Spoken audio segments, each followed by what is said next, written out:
Hi everyone, welcome back with me again in the channel. On today's video, I'm going to show you how you can export only specific clips on CapCut PC. So in here, I've already opened my projects, and as you guys can see here, my projects here contains of 3 clips, and I only want to export, for example, the second clips in here. So if you want to do the same, you want to only export one of the clip, you can just click on the clips that you want to.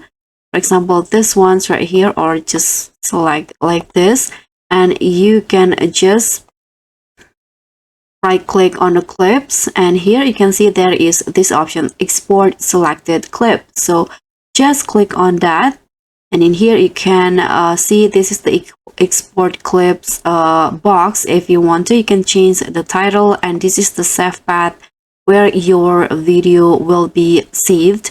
And in here you can also include all changes when exporting. For example, I add this video effects. Here you can change or adjust the resolution, codec, format, and frame rate. And when you're done, you can just click on export, and that's it. So that's how you can export only specific clips on CapCut PC.